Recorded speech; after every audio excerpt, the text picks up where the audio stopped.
আমি তোর দুই পাও ধরে চুমা খায় বলে যাই, জীবনে বাপ মার সাথে নাফরমানি করবি না, বাপ মারে কোনোদিন গালিগালাজ দিবি না, বাপ মারে কোনোদিন বেইজ্জতি করবি না, বাপ মারে কখনো গলা ধরে ঘর থেকে নামায়া দিবি না, স্ত্রীর কথা অনুযায়ী বাপ মারে বেশি কথা বলবা না, বাপ মার দিকে চোখ রাঙা করে তাকাবা না।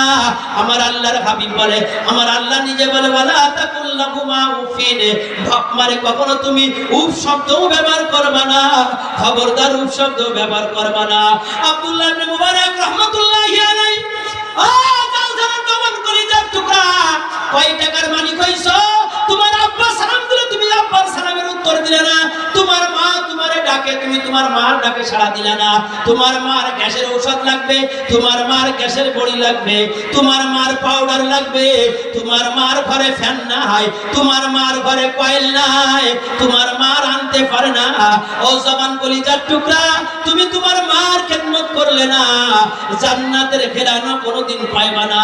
আব্দুল্লাহ ইবনে মুবারক রাহমাতুল্লাহি আলাইহি আল্লাহর বান্দা হজ করার জন্য গেছে, আল্লাহর বান্দা তওয়াফ করে, আল্লাহর বান্দা তওয়াফ করে, তওয়াফ করতেছে লক্ষ লক্ষ মানুষ। আব্দুল্লাহ ইবনে মুবারক রাহমাতুল্লাহি আলাইহি তওয়াফ করে, দেখে তওয়াফের মাঝখানে এক জওয়ান মাথায় একটা ঝুড়ি লইয়া তওয়াফ করে, মাথায় একটা ঝুড়ি লইয়া তওয়াফ করে।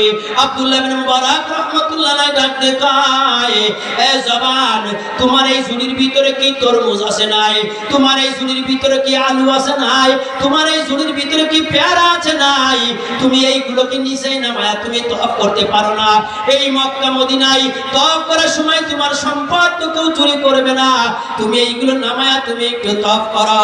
ও জবান কলিজার টুকরা, ওই জবান তওয়াফের শেষে আব্দুল্লাহ ইবনে মুবারককে ডাক দিয়ে কয়, ও আব্দুল্লাহ ইবনে মুবারক, আমার এই ঝুড়ির ভিতরে কোনো তরমুজ নাই, আমার এই ঝুড়ির ভিতরে কোনো পেয়ারা নাই, আমার এই ঝুড়ির ভিতরে কোনো আলু নাই, আমার এই ঝুড়ির ভিতরে তাকায় দেখো, আমার এই ঝুড়ির ভিতরে আমি যখন হজ করার জন্য রওনা হয়, আমার বৃদ্ধা মা আমার ডাক দিয়ে কয়, সন্তান, এর আগ থেকে তুমি হজ করার জন্য যাইবা, তুমি আমার একটু নিয়ে চলো। আমি আমার বৃদ্ধা মাকে রাখতে পারি নাই, আমি আমার বৃদ্ধা মাকে ঝুড়ির ভিতরে মাথায় উঠাইয়া 7টা চক্কর দিয়া প্রত্যেক তওয়াফে আমি আমার মাকে মাথায় করে তওয়াফ করি। আল্লাহু আকবার। কই তুমি তোমার মাকে কত বছর ধরে মাথায় লয়ে খানায় কাবা তওয়াফ করো? কই আমার মাকে আমি এই 10 বছর আল্লাহকে রাজি খুশি করার জন্য আমি তওয়াফ করতেছি। একটু জোরে বলা যাবে না সুবহানাল্লাহ? সূর্য ওয়াজ মাহফিলের জগতে নতুন প্রতিভার সন্ধান, সিদ্দিকী মিডিয়া যশোর। আর কালো জোছনা মাখা চাঁদ, লান ইয়ানালাল্লাহা লুহুমুহা ওয়ালা দিমাউহা ওয়ালাকিন ইয়ানালুহুত তাকওয়া মিনকুম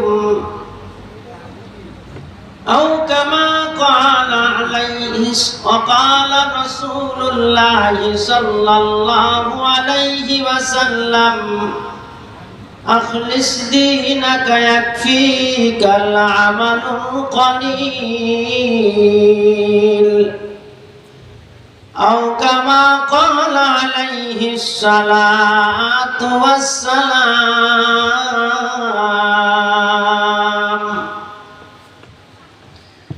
कुदरत का तमाशा है मदीना के गली में, कुदरत का तमाशा है मदीना के गली में, और जन्नत का नमूना है मदीना के गली में, ओ जन्नत का नमूना है मदीना के गली में। मिटा दे अपने हस्ती को अगर कुछ मर्तबा चाहो,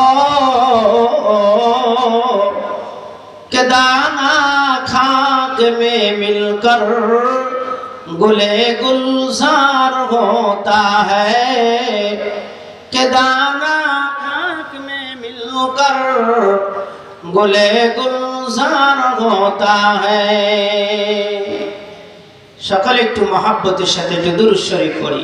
আল্লাহুম্মা সাল্লি আলা মুহাম্মাদিন وعلى آل محمد كما صليت على إبراهيم وعلى آل إبراهيم إنك حميد مجيد اللهم بارك على محمد وعلى آل محمد كما باركت على إبراهيم وعلى آل إبراهيم إنك حميد مجيد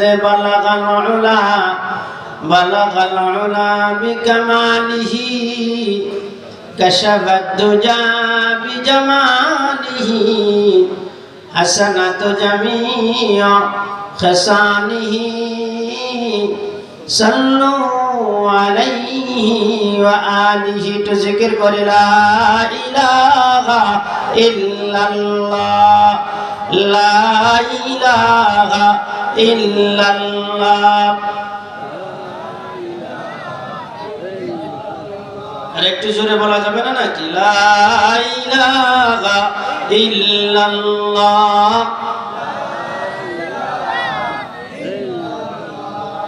লা ইলাহা ইল্লাল্লাহ লা ইলাহা ইল্লাল্লাহ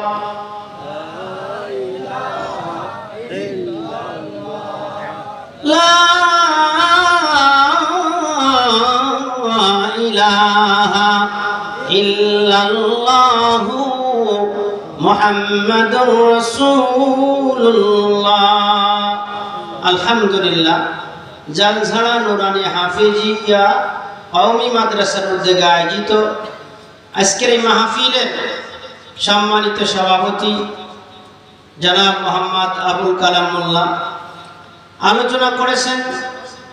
আমার প্রাণপ্রিয় উস্তাদ আমাদের যশোর জেলা তথা মনিরামপুরের গৌরব, আমাদের আলেমদের শিরোমণি পীর কামেল হযরত মাওলানা মুফতি এহিয়া সাহেব দামাত বারাকাতুল্লাহ আলিয়া। আরো আলোচনা করেছেন হযরত মাওলানা কারি আমিরুল ইসলাম সাহেব। এছাড়া অন্যান্য উলামায়ে কেরাম উপস্থিত আছেন, স্টেজে আসেন বাবুস্কুল মাদ্রাসার সুযোগ্য মুহতামিম হযরত মাওলানা কারি মুফিজুর রহমান সাহেব। আল্লাহ তাআলা মাগরিব থেকে পর্যন্ত আমাদেরকে উলামায়ে কেরামের আলোচনা শোনাইছেন। বিশেষ করে পীর সাহেব হুজুরের আলোচনার পরে আমাদের মতো মানুষের আলোচনা শোনার জন্য যে আপনারা এখনো বসে আছেন, এর জন্যই আপনাদের জন্য আমার দিল থেকে দোয়া করার দরকার, যেন আল্লাহ বিনা হিসেবে জান্নাতে দিয়ে দেয়। কারণ এহিয়া সাহেব হুজুরের আলোচনার পরে আমাদের মতো মানুষ, যেহেতু হুজুর আমাদের উস্তাদ, আমরা হুজুরের কাছে নুখবাতুল ফিকার, মিশকাত শরীফ আহওয়াল, হোসামি এই ধরনের কিতাবগুলো আমরা পড়েছি। তো উস্তাদ আলোচনা করে যাওয়ার পরে জালঝাড়ার মানুষ যে কত সময় বসে থাকবে আর কত সময় আলোচনা আল্লাহ করাবে, আর মধু পান করার পরে এরপরে আর ওই সিনিয়র ভালো লাগে না। হুজুরের আলোচনা যেখানেই যান না কেন, যেখানেই মানুষ, যেখানেই হুজুর যাক, সেখানেই মানুষ তার জন্য মাতোয়ারা, সবাই তার জন্য পাগল। আমরা দোয়া করি আল্লাহ যেন হযরতের হায়াতকে বাড়িয়ে দেয়। সকলে বলেন না আমিন। একটু জবানে জোরে বলেন আমিন, আর একটু জোরে বলেন আমিন। আমার আসলে কপাল খারাপ, মাসনা মাদ্রাসায় দিনই মজমা হয়, মাসে ইজতেমা হয়, শুধু কানে শুনি, কিন্তু আমি একদিনও কোনোদিন শরীক হতে পারিনি। আমার দিলে চাই আগামীকাল হব, আগামীকাল মাহফিল হইছে,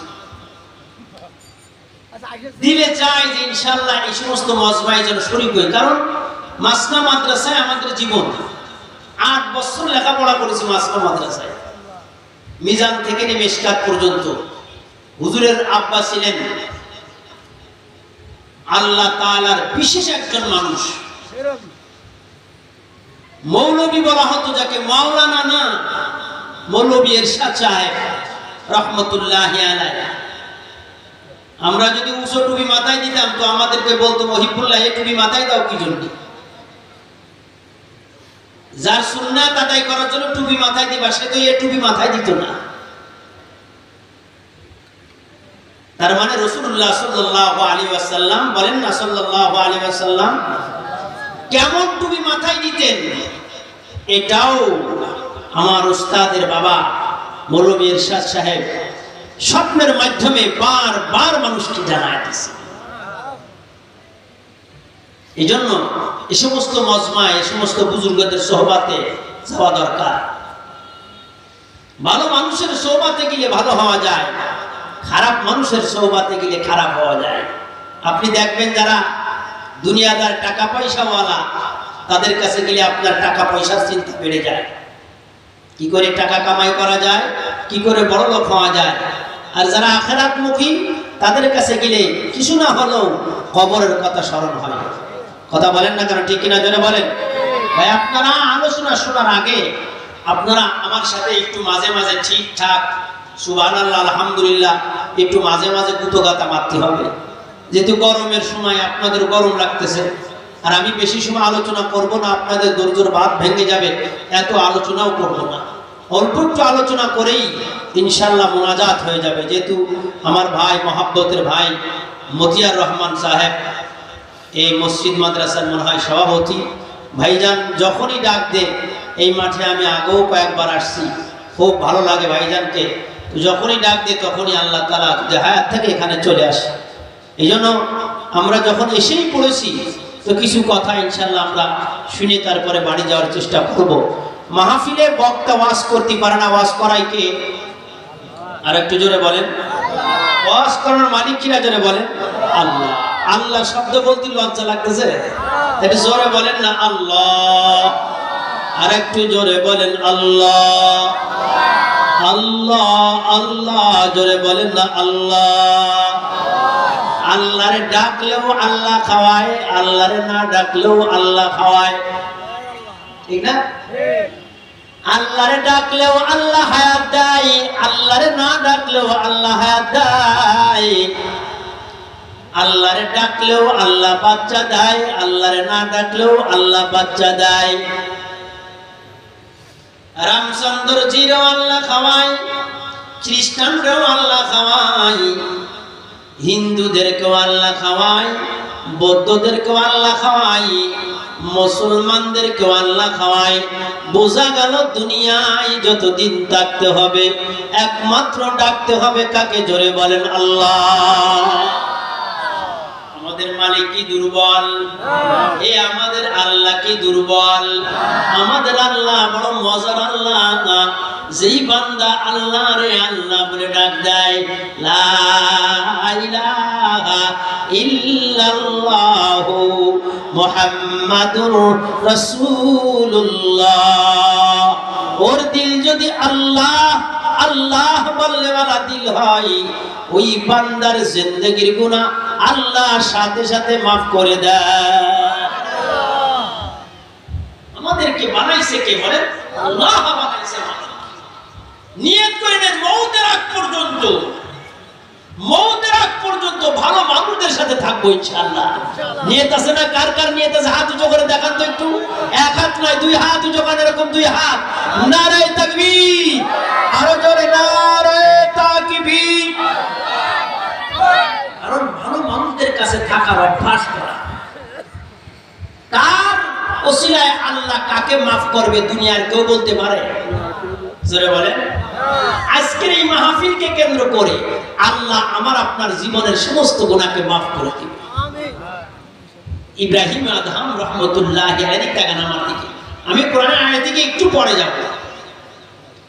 ইব্রাহিম আদহাম রহমতুল্লাহি আলাইহি মসজিদে ঘুরে ঘুরে দাওয়াত দিতেন। দেখেন না তাবলীগের লোক যারা, তারা এই মসজিদে 3 দিন, ওই মসজিদে 3 দিন, ওরা তো সবসময় মুসাফিরই থাকে। কি থাকে বলেন? ঢাকার থেকে যেই জামাতে এখানে আসবে, ওই জামাত কি ইশার 4 রাকাত নামাজের ইমামতি করতে পারবে? ওরা পারবে না, কারণ ওরা তো মুসাফির। এই পিছনে কথা বলবে না। ওরা তো মুসাফির, আর মুসাফিরের 4 রাকাত নামাজ কয় রাকাত পড়তে হয়? 2 রাকাত। তো ইমামতি যদি করে তো 2 রাকাত পড়ে সালাম ফিরাই দেবে, আর বাকি যারা আছে ওরা 2 রাকাত কি করে নেবে? পড়ে নেবে, যদি এলাকার লোক থাকে। এই বুঝাচ্ছে না? আর ইমামতি করার আগে একটু বলে নেবে, ভাই আমি বলে মুসাফির, আমি 2 রাকাত পড়ে সালাম ফিরাই দিব, বাকি আপনারা দাঁড়ায় আর 2 রাকাত পড়ে নেবেন। কারণ এলাকার মধ্যে যারা মুসল্লি কিসে, এরা একজনও ইমামতি করার যোগ্য নয়। যে তবলিগ জামাতের আমির সাহেব আছে ওই নামাজ পড়াতে পারবে। তো ইব্রাহিম আদহাম রহমতুল্লাহি আলাইহি, খুব অল্প কথা হবে, ইব্রাহিম আদহাম রহমতুল্লাহি আলাইহি দাওয়াত দিতে দিতে এক মসজিদে গিয়েছে শীতের সময়। মাগরিবের নামাজ পড়ে মসজিদের নিচে আসছে, দেখে এক আল্লাহর বান্দা ইট দিয়ে চুলা বানাইছে। কি দিয়ে বলো? ইট দিয়ে চুলা বানায়, ফড়ে দিয়ে পানি জাল দিচ্ছে, পানি জাল দিতেছে, পানি গরম করতেছে। ইব্রাহিম আদম রহমতুল্লাহ আলাইহি জিজ্ঞেস করেন, ভাইজান সবাই নামাজ পড়লো, আপনি নামাজ পড়ে আসলেন, সবাই নামাজ পড়ে যার যার কাজে চলে গেল, আপনি আবার এই শীতের সময় পানি গরম করতেছেন, কি ব্যাপার? আল্লাহ কাকে কোন ইসলাম মাপ পায় দুনিয়ার কোনো মানুষ বলতে পারবে না। আর মাপের পাওয়ার জন্য আমরা এখানে আসছি। বাস যখন খাদে পড়ে যায়, প্যাসেঞ্জার যারা থাকে, কেউ সামনের গেটে যায়, কেউ পিছনের গেটে যায়, কেউ জানলার কাছে দৌড়ায় যায়, কেউ ড্রাইভারের পাশে যায়। কি জন্য যায় বলেন? বাঁচার জন্য যায়, বাঁচার জন্য যায়। কেউ সামনের গেটে যায়, কেউ পিছনের গেটে যায়,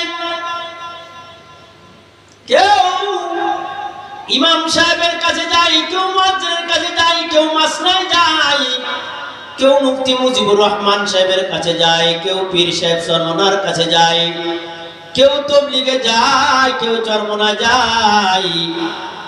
কোন জায়গায় গেলে জাহান্নাম থেকে মুক্তি পাওয়া যায়, কোন জায়গায় গেলে আল্লাহরে পাওয়া যায়, কোন জায়গায় গেলে মালিককে দেখা যায়, যেখানে গেলে মালিক পাওয়া যায়, যেখানে গেলে আল্লাহরে পাওয়া যায়, ওইখানেই যেতে হবে। যেখানে গেলে মালিকরে না পাওয়া যায়, পর্দার মা, সেখানে যে কোনো লাভ নাই। ইব্রাহিম আদহাম রহমতুল্লাহি আলাইহি ডাক দিয়ে কয়, ও ভাইজান, এইখানে আপনি বৈশা বৈশা ঠান্ডা পানি গরম করে করে কি করবা? ঠান্ডা পানিগুলো গরম কইরা করিয়া কি করার জন্য পানি গরম করো? কয়, যত মুসল্লি এই মসজিদে আসে তাদের ওযু করার সময় আমি এই শীতের সময় আমি পানি গরম কইরা কইরা মুসল্লিদের ওযু বানানোর ব্যবস্থা করে দেই। কয়, কেন ওযু বানানোর ব্যবস্থা করে দাও? কয়, আল্লাহ চায় তারা যদি আমার জন্য দোয়া করে, আমি কাল কিয়ামতের ময়দানে এই খিদমত করার বদলাতে আল্লাহ আমাকে আল্লাহর বানানো জান্নাতে আল্লাহ ঢোকা দিতে পারে। জোরে বলা যাবে না সুবহানাল্লাহ? একটা উদ্দেশ্য তার আছে। বুলবুল কদিয়া নালা, এদিকে তাকা, বুলবুল কদিয়া নালা अपरवा को करना जलना, बुलबुल को दिया नाला, परवा को करना जलना, गम को दिया हम सबसे जो मुश्किल की नजर आया। আমরা শুধু পেরেশান পাইলাম, আমরা শুধু টেনশন পাইলাম। চার দোকানে বসলে টেনশন, ঘরের দরজায় বসলে টেনশন, স্ত্রীর সামনে বসলে টেনশন, বড় ভাইয়ের সামনে বসলে টেনশন, মসজিদে গেলে টেনশন, বাজারে গেলে টেনশন, জিতায় যাই দুনিয়ার টেনশন, দিলের ভিতরে কোনো জায়গায় শান্তি নাই। অথচ আল্লাহ তাআলা নিজে নিজে বলছে, ফাদখুলি ফি ইবাদি ওয়াদখুলি জান্নাতি ইয়া আইয়াতুহান নাফসুল মুতমাইন্না। এ শান্ত প্রাণ, তুমি আরামের জীবন যাপন করো, সুন্দর করে নেক আমল করো, সুন্দর করে ভালো কাজগুলো করো। মরার সাথে আমি আল্লাহ তোমাকে বিনা হিসেবে জান্নাত দান করে দিব। জোরে বলো না সুবহানাল্লাহ।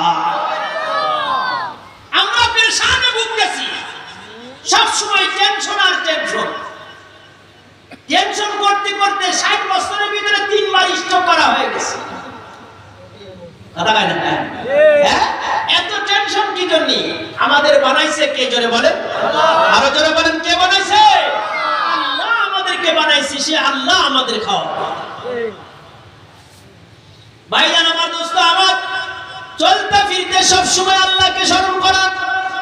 গাছের দিকে তাকাইলে আল্লাহ, জমিনের দিকে তাকাইলে আল্লাহ, আল্লাহ নিজের স্ত্রীর চেহারার দিকে তাকাইলে আল্লাহ, মাহফিলের ময়দানে গেলে আল্লাহ, চার দোকানে বসলে আল্লাহ, ঘরের দরজায় বসলে আল্লাহ, মসজিদে গেলে আল্লাহ, যেইখানে যাব সেইখানে যদি আমার আল্লাহ আমার সামনে উপস্থিত হয়ে যায়, ওই বান্দা যত বড় গুনাহগার বান্দা হোক না কেন, আল্লাহ তাআলা ওই বান্দার জিন্দেগীর গুনাহকে maaf করিয়া আল্লাহ জান্নাতি মানুষ বানায়া তার কবরটারে আল্লাহ প্রশস্ত করিয়া আল্লাহ তাকে কাল কিয়ামতের ময়দানে তাজদারে মদিনা সরওয়ারে কায়নাত মুহাম্মদুর রাসূলুল্লাহর সাথে আল্লাহ তাকে জান্নাত দিয়া দিবে। একটু জোরে বলা যাবে না সুবহানাল্লাহ? পানি গরম করো, ওযু করবে, নামাজ পড়বে, তুমি জান্নাতে যাবা, এই আশাই করো? হ্যাঁ, আমি আশাই করি। এগুলো আগের জামানায় ছিল। মুরব্বীরা ওযু করলে পানির বদনামে আগে যেত। কথা কানা আগের জামানায় টিউবওয়েলে চাপতে পারতেছে না, টিউবওয়েলটা চাইপে দিত। আর এখন যার মতো সেই চাইবেনি, তাই থাকবে, কিন্তু মুরব্বীর টিউবওয়েলটা একটু চাইপেও দিবে না। হিংসা বিদ্বেষে আমাদের দিল ভরে গেছে। কথা কয় না? ঠিক কিনা জোরে বাবা? আগের জামানায় মুরব্বীদের দেখলে সালাম দিত, এখন মুরব্বীদের সালাম দেয় না, কারণ মুরব্বীরাও সেরকম হয়ে গেছে, হাঁটুর উপরে কাপড় উঠে ডারবি বিলি কুপাই নিয়ে চলে যায়। কথা কয় না? এই জন্য সালামও তারা পায় না। তুমি কতদিন পানি জ্বালাইতেছো? 8 বছর ধরে পানি জ্বালাইতেছি। কি পাওয়ার জন্য? জান্নাতি ঠিকানা, জান্নাত পাওয়ার জন্য। তোমার মনে কি চায়? আমার মনে চায় যে বলখের একজন বাদশা আছে যার নাম হলো ইব্রাহিম আদহাম। আমি যদি তারে একবার একটু দেখতে পারতাম তাহলে আমার জীবনটা ধন্য হয়ে যেত। কথা বলতেছে কার সাথে? কথা বলতেছে কার সাথে? কথা বলে ইব্রাহিম আদহাম রাহমাতুল্লাহ আলাইহির সাথে। আর সেই মুরব্বি বলতেছে আমি যদি ইব্রাহিমকে দেখতে পারতাম তাহলে আমার দিল ঠান্ডা হয়ে যেত। কারণ সে বলখের বাদশাহিত্ব ছেড়ে আল্লাহকে পাওয়ার জন্য জঙ্গলে চলে গেছে। আমি তাকে একটু দেখতে চাই, যারা বলো না সুবহানাল্লাহ। আমার একটু দিল চাই তাকে দেখতে, আমার দিল চাই মুফতি ইয়া সাহেবকে দেখতে, আমার দিল চাই পীর কামেল পীর সাহেব চরমরা হুজুরকে দেখতে, আমার দিল চাই মুফতি মুজিবুর রহমান সাহেবকে দেখতে, আমার দিল চাই আলেমুল আমাদেরকে দেখতে, আমার দিল চাই হেফজখানার তালেব ইলমদের চেহারা সব সময় যেন আমি দেখতে পাই, হাফেজ সাহেবের চেহারা দেখতে পাই। এটা আমার মনের আশা। কথা কয় না? ঠিক কিনা জোরে বলো? গাজাফরের দিল, গাজাফরের চেহারা না, যারা রাত দিন 24 ঘন্টা কোরআন শরীফ তেলাওয়াত করে তাদের চেহারা দেখতে মনে চায়। এটি দরকার। সোনার মানুষগুলো আমার ভাইরা, আমার পর্দার মা আমার ইব্রাহিম আদহাম রাহমাতুল্লাহ আলাইহি ডাকতে পারেন। ইব্রাহিম আদহাম রাহমাতুল্লাহ আলাইহি যদি তুমি দেখতে পাও তাহলে কি তোমার মনের আশা পূর্ণ হয়ে যাবে?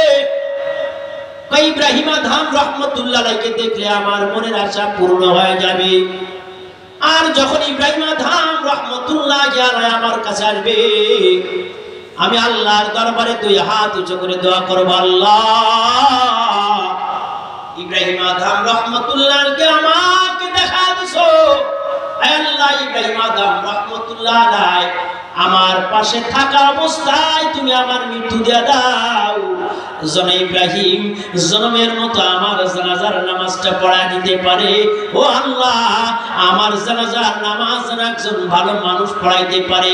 আমার জানাজার নামাজ ওই কুষ্টিয়ার এসপির মতো মানুষ যেন না পড়ায়, আমার জানাজার নামাজ যেন মুফতি হিয়া সাহেবের মতো মানুষ পড়ায়।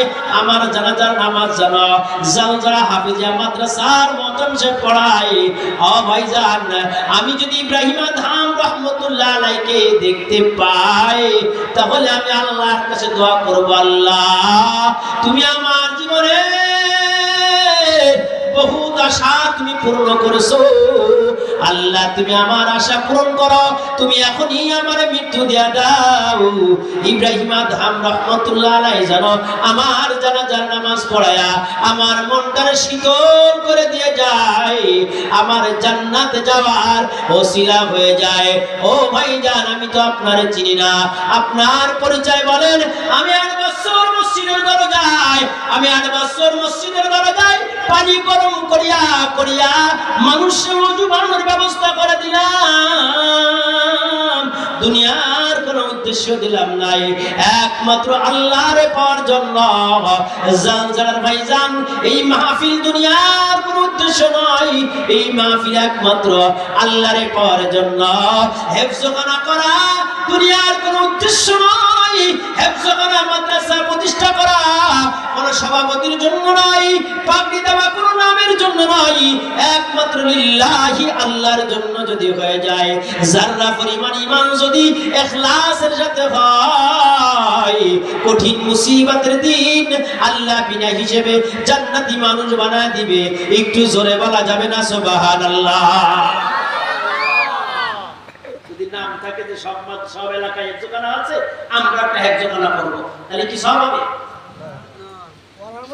করার মতো হতে হবে। সব জায়গায় হেফজখানা আছে, আমরা হেফজখানা করেছি আল্লাহকে রাজি করার জন্য। কাকে রাজি করার জন্য বলো?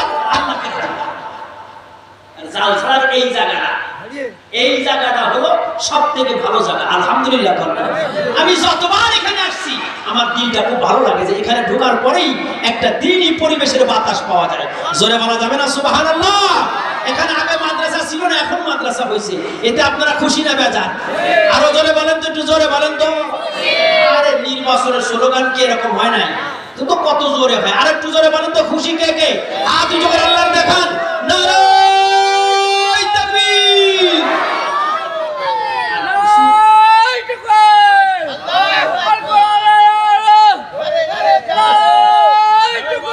মাশাআল্লাহ মাশাআল্লাহ মাশাআল্লাহ মাশাআল্লাহ, আলহামদুলিল্লাহ।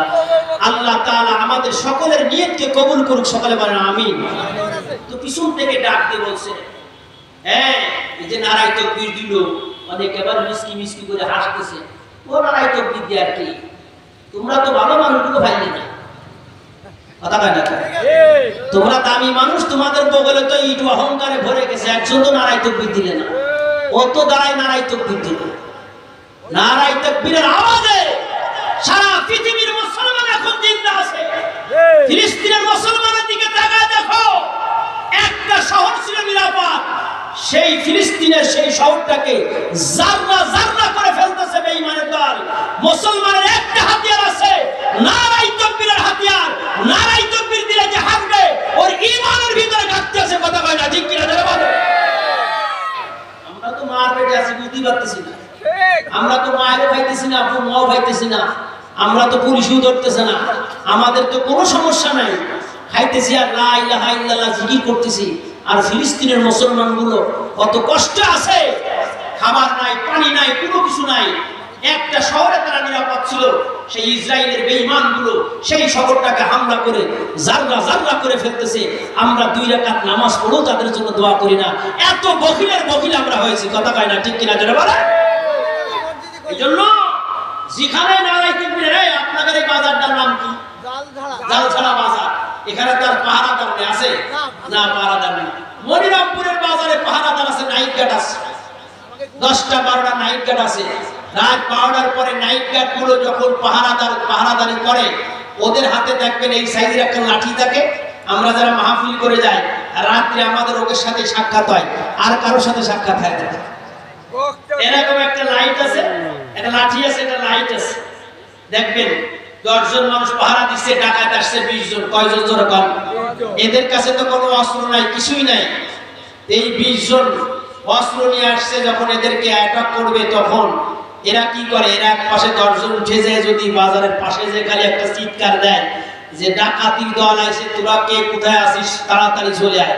আচ্ছা বলেন তো, 20 জন যে অস্ত্র নিয়ে আসছে, ওই অস্ত্র কি কোনো কাজ হবে? ওই মাইকের কি কোনো কাজ হবে? ওই বন্দুক কি কোনো কাজ হবে? ওই রিভলভারে কোনো কাজ হবে? কিছুই হবে না। ওই 10 জন যে খালি ডাকাতির দল আসছে, তোরা চলে আয়, যেই স্লোগান দিছে এই স্লোগানের বদলাতে ওই ডাকাত ওই বাজার থেকে পলাতে বাধ্য হবে। কথা কয় না ঠিক কিনা?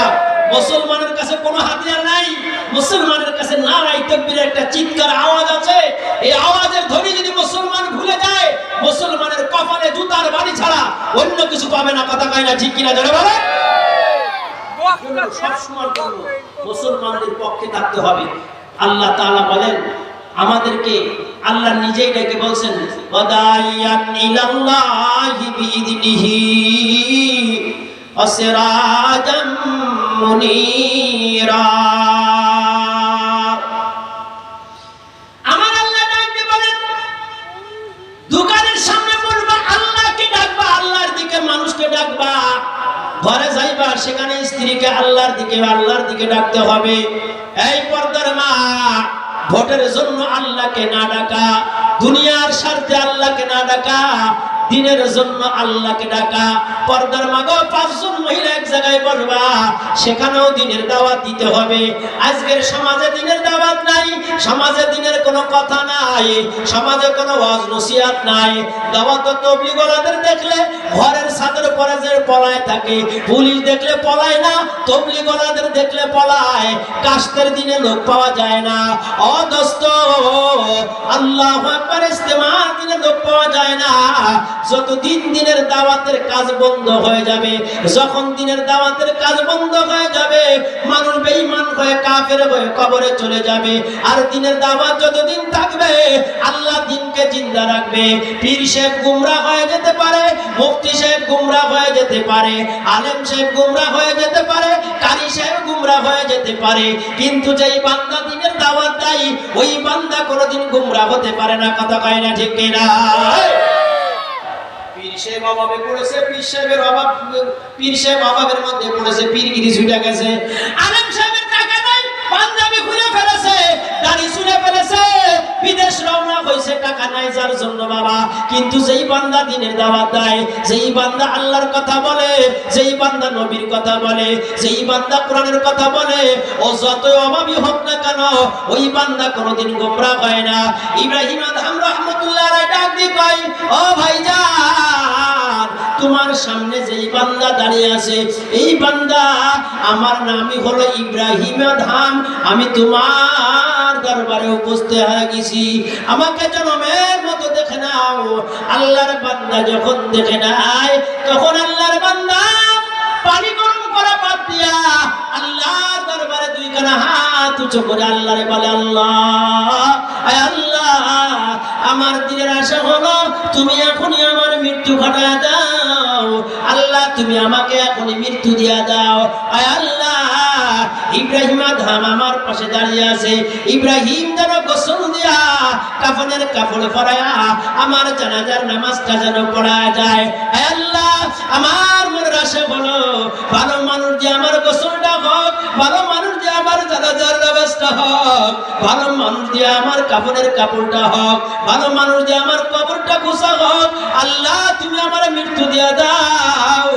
আল্লাহর বান্দা ওজুর পানি বানাইতে বানাইতে, ওজুর পানি গরম করতে করতে, আল্লাহর বান্দা বুজুর্গদের খেদমত করতে করতে, আল্লাহর বান্দা ওজুর পানি গরম করতে করতে আল্লাহর দরবারে এত সুন্দর ওই বান্দার আমল কবুল হয়ে গেছে।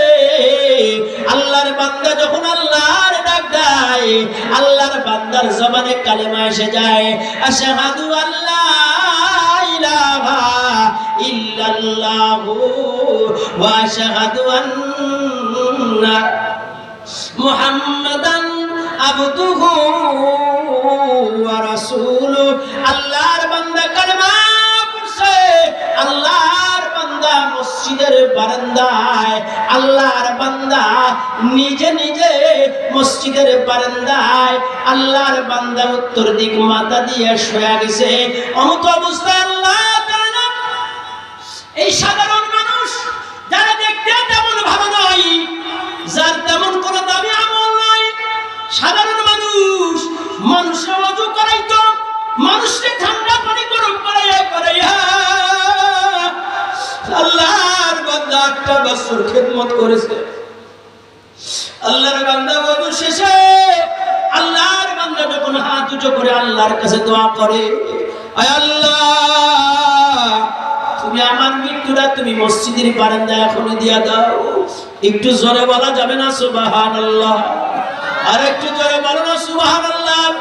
ওরে কার ডাকে শুনে দুনিয়ার কোনো মানুষ জানে না, যার ডাক আল্লাহ শুনে বুঝতে হবে ওই বান্দার সম্পর্ক আল্লাহর সাথে আছে। আর যেই ডাক আল্লাহ শুনে না, ওই বান্দার আল্লাহর সাথে কোনো সম্পর্ক নাই। ও পর্দার মাগো, তুমি এমন একটা হাত বানায় দাও, পর্দার মাগো তুমি এমন একটা দস্তরখান বানায় দাও। ও মা, যখনই চাউল লাগবে আল্লাহকে ডাক দিতে হবে, যখনই পর্দার মা জামা লাগবে আল্লাহকে ডাক দাও। মাগরে মেয়ে হয় ছেলে নাই, আল্লাহকে বলো। ছেলে আছে মেয়ে নাই, আল্লাহকে বলো। ও মা, ব্যারাকের অফিসারের কাছ থেকে কিস্তি লইয়া হারাম খেয়ে খেয়ে দিনে ধরে নষ্ট করে দিও না রে মা। ও মা, এই দুনিয়ায় কারোর সাথে সম্পর্ক নাই। এই দুনিয়ায় সম্পর্ক করতে হবে একমাত্র আল্লাহর সাথে। যেই বান্দার সম্পর্ক আল্লাহর সাথে হয়ে যায়, আল্লাহকে যখন ওই বান্দা ডাক দেয়, ওই বান্দার গায়ের জামা যদি ছিঁড়া হয়, ওই বান্দার গায়ের জামা যদি ছিঁড়া হয়, ওই বান্দার মাথার টুপি যদি ভালো না হয়, ওই বান্দার পরনের লুঙ্গি যদি ভালো না হয়, ওই বান্দার জামা যদি ভালো না হয়, জমি জমা না থাকে, আরে ঘরও ভালো নাই, গাড়িও ভালো নাই, জামাও ভালো নাই, কিন্তু তাহাজ্জুদের নামাজের যায় নামাজ ভালো, জবানের জিকির ভালো, চোখের পানি ভালো, মসজিদে যাওয়ার পা ভালো, আল্লাহ জবানের কথা ভালো। ও আমার জানজার মহব্বতের মানুষগুলা, যেই বান্দার জবানটা আল্লাহর হয়ে যায়, যেই বান্দার কানটা আল্লাহর হয়ে যায়, যেই বান্দার চক্ষুটা আল্লাহর হয়ে যায়, আল্লাহ বলে যখন ডাক দেয়, আল্লাহ সাথে সাথে ওই বান্দার ডাক শুনিয়া আল্লাহ তার দোয়া কবুল করে নেয়। আল্লাহু আকবার। মসজিদে ঘুমায় গেল, কালেমা পড়তে পড়তে জানটা বের হয়ে গেল। জান যখন বের হয়ে যায়, আল্লাহু আকবার, গোসল দেওয়া হয়, কাফনের কাপড় পরানো হয়।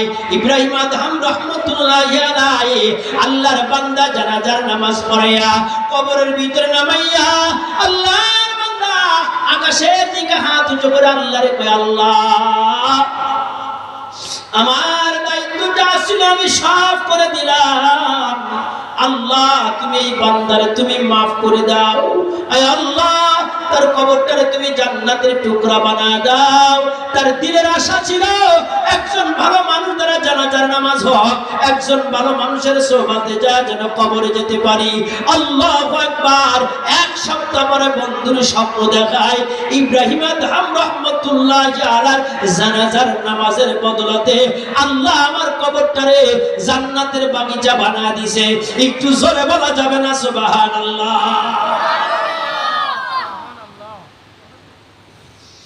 এরাই হলো আল্লাহওয়ালা, আমরা হলাম দুনিয়াওয়ালা। কথা কয় না, ঠিক কিনা জোরে বলে? তার কাজ ছিল যে হাড়ি, এই তার একই বিশ্বাস হয়ে গেল যে হাড়ির পানি আর খড়ি আর ইট এই গরম করে দিচ্ছি কাকে পাওয়ার জন্য? আল্লাহকে পাওয়ার জন্য, অন্য কোনো উদ্দেশ্য না। আর জাহান্নামের আগুন তো কঠিন আগুন। রাসূলুল্লাহ কবরের পাশে যাচ্ছে, জাহান্নামের কবরের ভিতরে আযাব হইতেছে। রাসূলুল্লাহ সাল্লাল্লাহু আলাইহি ওয়াসাল্লাম দাঁড়ায় গেছে সাহাবায়ে কিরামকে নিয়ে, এদিক তাকান, কষ্ট হচ্ছে আপনাদের? রাসূলুল্লাহ সাহাবাদেরকে নিয়ে দাঁড়ায় গেছে, এই সাহাবী এখানে দাঁড়াও, এই কবরে আযাব হচ্ছে, এখানে দাঁড়াও, কবরে আযাব হচ্ছে, যাওয়া যাবে না। রাসূলুল্লাহ আপনি বসবেন কি করে? আমার আল্লাহ ক্ষমতা দিয়েছেন, কবরে আযাব হচ্ছে। রাসূলুল্লাহ সাল্লাল্লাহু আলাইহি ওয়াসাল্লাম মিনহা খলাকনাকুম ওয়া ফিহা নুঈদুকুম ওয়া মিনহা নুখরিজুকুম তারাতান নুখরা। আমি আপনাদেরকে শুরুতে আলোচনা করে এই জন্য শোনাইতেছি, বাবা এমন দোকান হাত বানানো। এই দোস্ত, আল্লাহ আমারে প্রথম 3টে মেয়ে দিলে, একাধারে 3টে মেয়ে, কয়টা মেয়ে? আল্লাহ আমারে প্রথম লাগাতার একাধারে 3টে মেয়ে আমার দিল আমার ঘরে। আমার স্ত্রী একদিন আমারে চড়াই করে কয়, স্বামী গো, কত মানুষের মাথায় আপনি পাগড়ি পরায় দেন, কত মাহফিল যায়, কত বাচ্চাদের মাথায় পাগড়ি পরা দেয়। আল্লাহকে আমার একটা কলিজা দিবে না, আমার একটা ছেলে সন্তান দিবে না। মহিলা মানুষ তো ধৈর্য কম, পুরুষের যেমন ধৈর্য মহিলাদের তত ধৈর্য নয়। কথা কয় না ঠিক কিনা বাবা? দিলে চাই যে ছেলের সাথে একটা মেয়ে হোক, মেয়ের সাথে ছেলে হোক, এটা পুরুষের চেয়ে মহিলারা বেঁচে যায়। স্ত্রী আমার গলায় ধরে বলে, ও স্বামী, একটা ছেলে যদি হইতো হাফেজ বানাইতাম, লয়া লয়া উমরা করতে যাইতাম, লয়া লয়া হজ করতে যাইতাম। এই টাকা পয়সা খাবে কে, এই বাড়ি থাকবে কে? মহিলাদের বক্তব্য, মহিলাদের বক্তব্য, মহিলাদের ভাষণ। যেই বিটে ছেলে সন্তান নাই, ওই বিটের কোনো দাম নাই। কথা কয় না ঠিক কিনা? যেই বিটে মেয়ে সন্তান আছে, তাদের কোনো দাম নাই। এটা মিথ্যে কথা, এটা সত্যি কথা না, এটা হলো মানুষের কাল্পনিক কথা। কোন সন্তান ভালো হবে, কোন মেয়ে ভালো হবে, কোন ছেলে ভালো হবে, এটা একমাত্র কে জানে? জোরে বলো আল্লাহ। ছেলে হলেও খুশি থাকতে হবে, মেয়ে হলেও খুশি থাকতে হবে। স্ত্রীকে বললাম, স্ত্রী গো, আল্লাহ তাআলা ইব্রাহিম আলাইহিস সালাতু ওয়াস সালামকে বুড়ো বয়সে যদি ছেলে দিতে পারে, পেরেশানির কোনো কারণ নাই। আল্লাহ তোমার দস্তরখান দিছে, দস্তরখান তুমি বিছায়া দাও আর দোয়া পড়ো, আল্লাহুম্মা আতিনি ওয়ালাদান সালিহান। আল্লাহ তুমি আমার একটা নেককার সন্তান দাও। রাব্বি হাবলি মিনাস সালিহিন, রাব্বি লা তাদারনি ফারদাও ওয়া আনতা খায়রুল ওয়ারিসিন। ও স্ত্রী গো, চোখের পানি ছেড়ে না, আল্লাহ বেজার হয়ে যাবে। ছেলে দিক আর মেয়ে দিক সব কার ক্ষমতা? জোরে বলো আল্লাহ। এই জন্য সোনার মানুষগুলো আমার, স্ত্রী এত সুন্দর দোয়া করছে, আল্লাহ পাক পার একটা ছেলে নাই, আল্লাহ স্ত্রীর দোয়ার বরকতে আল্লাহ দুটো ছেলে দান করেছে। জোরে বলো না সুবহানাল্লাহ। আমরা তো একটা ছেলে আর একটা মেয়ে হলে যথেষ্ট। কথা কয় না ঠিক কিনা? জোরে বলো। আমাদের তো আজকাল ছেলেবেলা হয় না, আগের জামানায় মানুষের 10টা 12টা ছেলে বেড়েছে, আর এখন টাইনে কিনে 1 2। কথা কয় না ঠিক কিনা? জোরে বলো। এই ছেলেবেলা বেশি হবে না কম হবে? না না, বেশি হবে না। জমানে কষ্ট দিলে দিলে কষ্ট যে মোটে না হতো, ভাইজু থাকতো আরো ভালো হতো। ঠিক কিনা? জোরে বলেন। আল্লাহ তাআলা প্রত্যেকেরই যেন বেশি বেশি সন্তান দেয়। জোরে বলেন না সুবহানাল্লাহ। খাওয়ানোর মালিক কিনা? আল্লাহ রাসূল বলেন, তাযাব্বাত গলুক ফাইন্নি মুকাতিল বিকুমুল উমাম। এরকম বিটি মানুষ বিয়ে করো যাদের বাচ্চা বেশি হবে, বছরে বছরে বিয়ে। কথা কয় না ঠিক কিনা? জোরে বলেন। গরু কিনার সময় বছরে বছরে বিয়েটা কিনতে পাওয়া যায়, আর বিটি মানুষ দিলে যদি 10টা ছেলে বেড়ে হয়, ওই এই বাড়ি ছাড়ে রাত দেওয়া যাবে না, এখান থেকে মাইয়ে দেওয়া যাবে না। কথা কয় না ঠিক কিনা? জোরে কান। মোটর সাইকেলে আমি যে প্রাইভেটটা আইছি, এর চাকা কয়টা? না, এর পিছনে আর একটা চাকা আছে, যদি ফাইটে যায় পথের মাঝে ওইটা খুলে লাগাতে হয়। ঠিক কিনা? জোরে বলে। তো বাচ্চা কাছে একটা ছেলে একটা মেয়ে, 80 বছরে মনে করো ওরা মরে গেছে, তো আর একটা খুলে তো কি করা লাগে? লাগানো লাগে। ঠিক কিনা? জোরে বলে। তো আপনি লাগাবেন কোন জায়গায়? আপনার তো আর টাইম নেই, বুড়ো বয়সে গাড়িতে মালও ধরবে না। আল্লাহর কাছে দোয়া করেন, আল্লাহ তুমি আমারে যতদিন সম্ভব আমারে বাচ্চা দাও। খুলনা বিভাগের মধ্যে আল্লাহ আমার সবথেকে বেশি বাচ্চা দিয়েছে।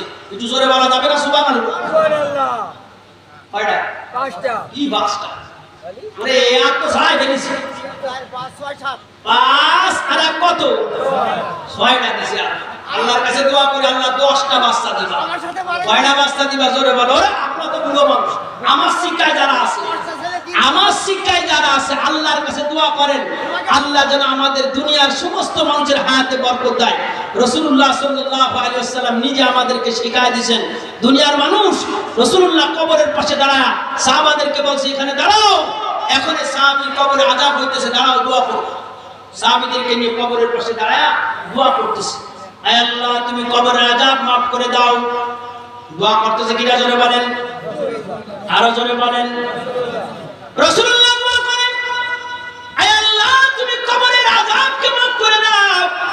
আমার সাহাবী সাদের কবরে, আমার সাহাবী সাদের কবরে মাটি দিয়া চাপা দেওয়া হইতেছে।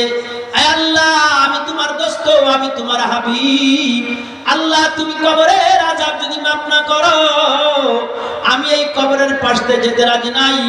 আল্লাহু আকবার, গায়েব থেকে আওয়াজ আসে, মুহাম্মদ আমি আল্লাহ তোমার হাতের বদলাতে আমি এই কবরের মাটিকে জন্মের মতো স্থায়ীভাবে আমি কবরের মাটিকে শাস্তি দেওয়া বন্ধ করে দিলাম।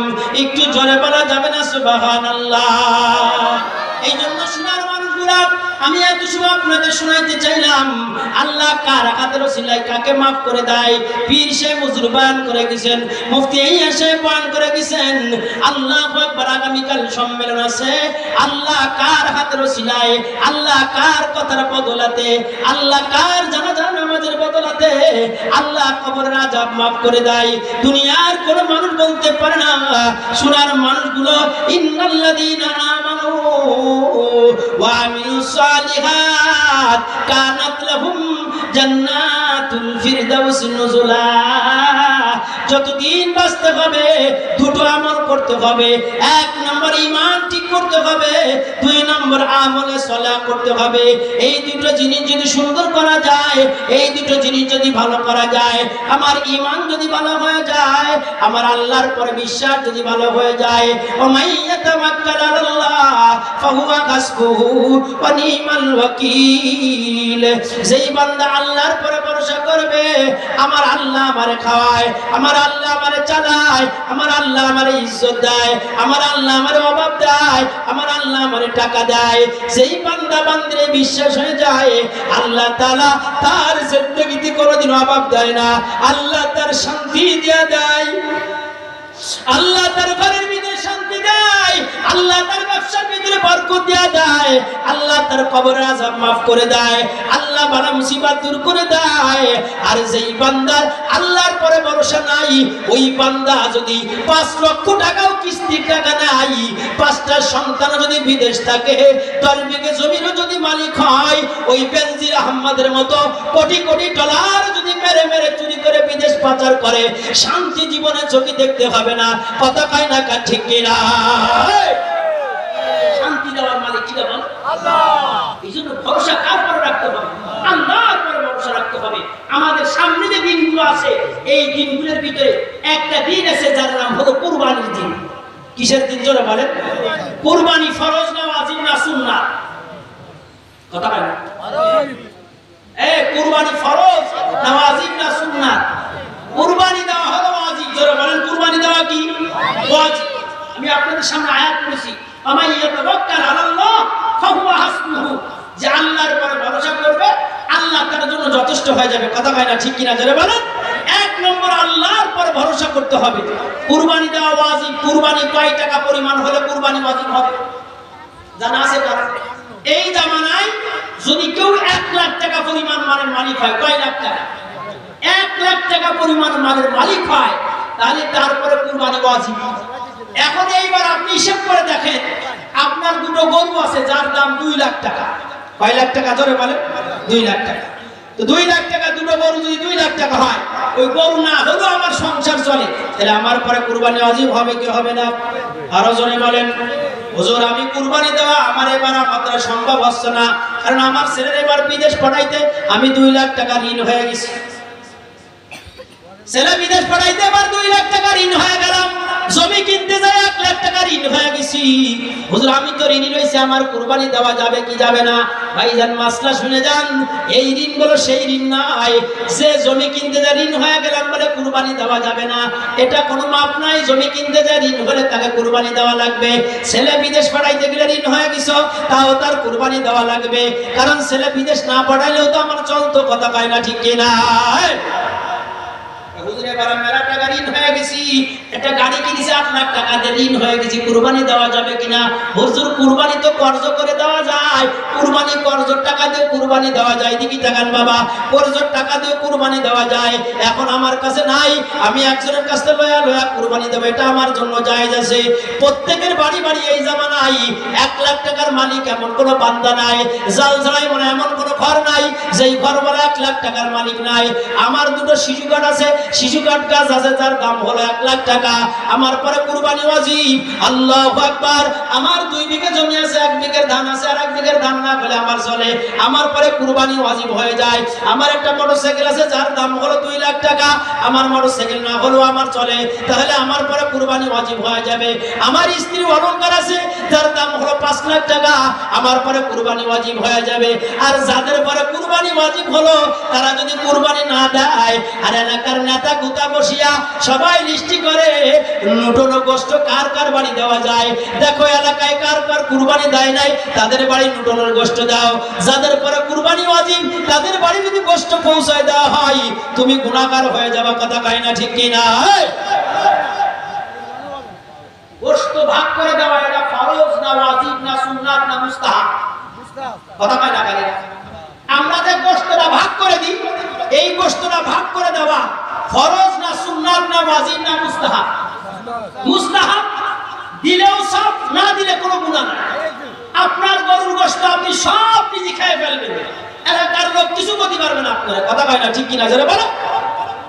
কিন্তু এলাকার মানবতার খাতিরে সব জায়গায় গোশতরা বন্টন করে দেয়, এটা ভালো দেওয়া দরকার। তাই বলে প্রত্যেকবার সে বিঘে বিঘে জমি বন্ধক রাখতেছে, গরু কুরবানি দিতেছে না, বন্ধক রাখার সময় জব্বার এক পায়ে খাড়া আর কুরবানি দেওয়ার সময় এক পায়ে খাড়া এক পায়ে বসা, এরকম ব্যক্তিকে তো প্রত্যেকবার লুটনের গোশত দেওয়া যাবে না। কথা কয় না ঠিক কি না জোরে বলো? প্রত্যেকটা এলাকায় এলাকায় প্রত্যেকটা এলাকায় কুরবানি দেওয়া দরকার। ইব্রাহিম আলাইহিস সালাম নিজের সন্তান ইসমাইলকে সুন্দর করে সাজায় দেওয়ার জন্য নিজের স্ত্রী হাজেরাকে ডাক দেয়, হাজেরা রে, নিজের সন্তানকে তুমি গুছায় দাও, আমি সন্তানকে লয়ে একটা অনুষ্ঠানে যাব।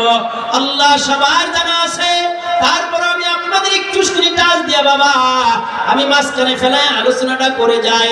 আল্লাহ ইব্রাহিম আলাইহিস সালাম ইসমাইল আলাইহিস সালামকে মিনার বাজারে লইয়া নিজের কলিজার টুকরা সন্তান ইসমাইলকে লইয়া মিনার বাজারে লইয়া ধারওয়ালা ছুরি দিয়া আল্লাহ শীত করে শোয়া, যখন জবাই দেওয়ার জন্য শীত করে শোয়া দেয়, সন্তান ডাক দিয়ে কয় বাবা শীত করে আমার শোয়াও না, ও বাবা ভুট করে আমার শোয়া দাও, চোখে চোখ যদি মিলে যায় আল্লাহর হুকুম পালন করতে পারবা না। আব্বা আমার চিৎ করে শোয়াও না, ও বাবা আমার চিৎ করে শোয়াও না, ভুট করে শোয়া হাত পা ভালো করে দড়ি দিয়ে বেঁধে নাও রে বাবা, যদি ছটফট হয়ে যায় ও বাবা জবাই করতে দেরি হয়ে যাবে, আল্লাহর হুকুম পালন করা যাবে না। আদরের সন্তানকে জবাই করার জন্য আল্লাহু আকবার যখন ছুরি চালা দেয়, ছুরি কার হুকুমে চলে জোরে বলেন? কার হুকুমে? আল্লাহর হুকুমে। যত জোরে ছুরি চালায় ইব্রাহিম আলাইহিস সালাম ছুরি চালায়, ইসমাইলের গর্দানের পরে ছুরি লাগা দেয়, ছুরি কখনো ইসমাইলকে কাটে না, ছুরি ধরে দূরে চালে ফেলছে, ওই ছুরি যা পাথরের পরে পড়ছে, অপরদার মা পাথর কাইটা টুকরো হয়ে গেছে, কিন্তু ইসমাইলের গর্দান কাটি নাই।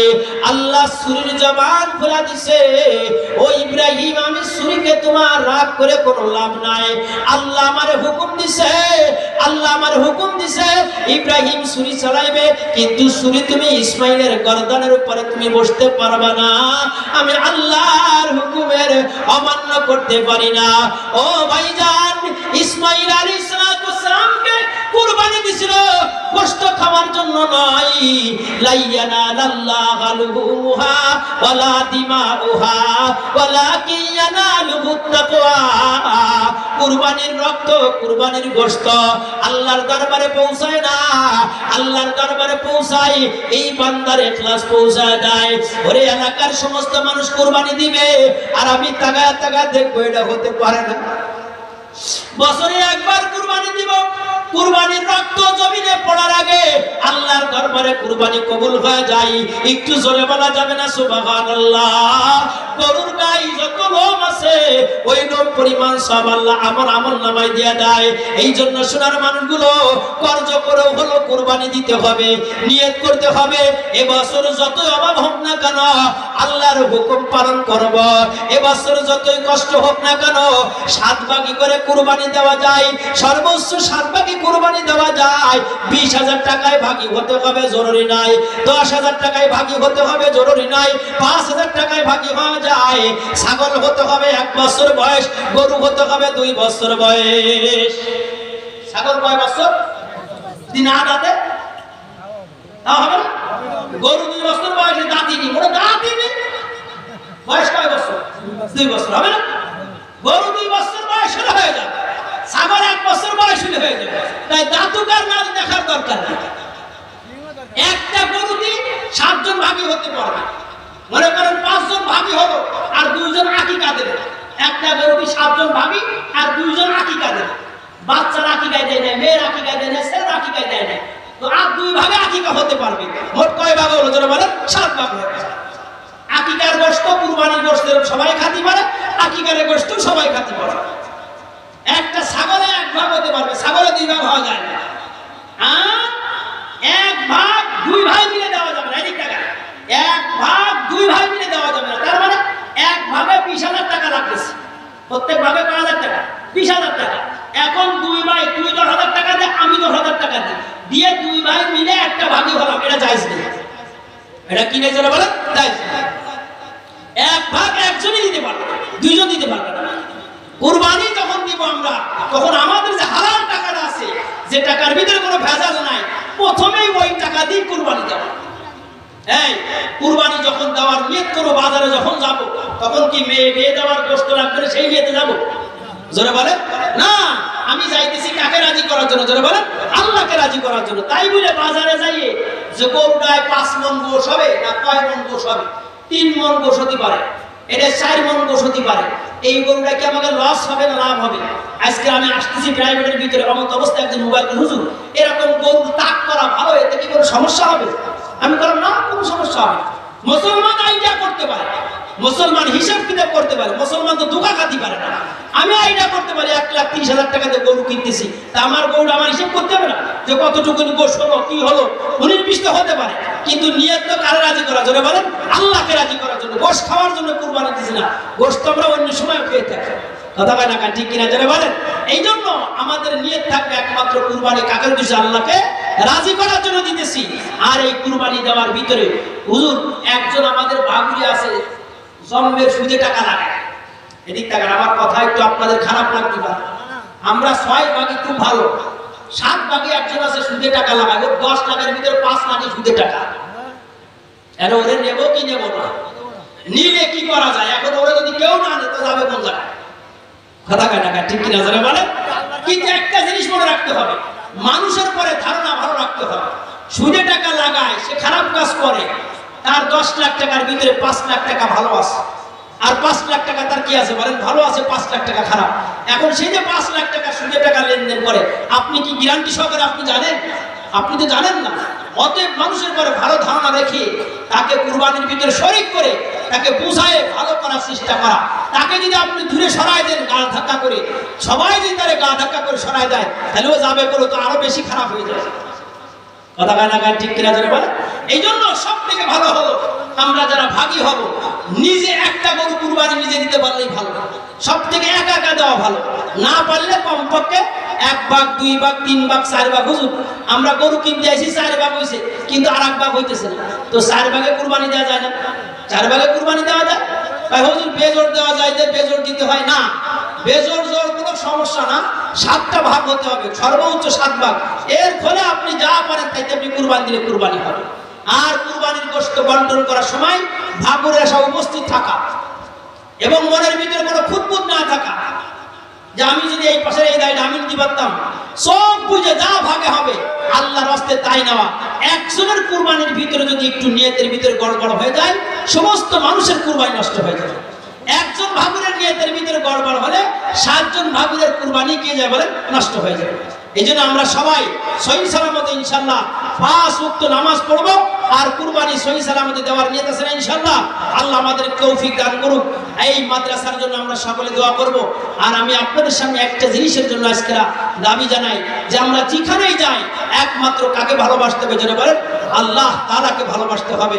রাসূলুল্লাহ মসজিদে নববীতে বসে আছেন, হযরত উমর রাদিয়াল্লাহু তাআলা আনহু মসজিদে নববীতে বসে আছে, অমত অবস্থায় একটা লোক একটা বাচ্চা কোলে করে নিয়ে আসছে। ওমাইয়া তাওয়াক্কাল আলাল্লাহ, আমি এই আয়াতটা একটু তাফসীর আপনাকে শোনাই দেই। নিয়ে আসছে, আসার পরে উমরের সামনে এনে বলে, মা এই যে আমার ছেলে, আমার এই ছেলেটাকে একটু সুন্দর করে দোয়া করে দেন যাতে আমার এই ছেলে বড় আলেম হতে পারে। জোরে বলো না সুবহানাল্লাহ। রাসূলুল্লাহ সাল্লাল্লাহু আলাইহি ওয়াসাল্লামের সাহাবী উমর একবার ওই ছেলের চেহারার দিকে তাকাইতেছে, একবার বাপের দিকে তাকাইছে। ডাক দিয়ে কয়, এই ছেলে কি তোমার? ভাই ছেলে আমার। ভাই তোমার ছেলে তোমার যেমন চেহারা, ছেলের চেহারাও তো তেমনের, ভিতরে কোনো গড়মিল নাই। এত সুন্দর ছেলে আমি জীবনে কোনোদিন দেখি নাই। বাপের মতো ছেলের সন্তানের চেহারা এমন হয়, একটু 19-20 হয়, কিন্তু এমন তো কোনোদিন দেখি নাই।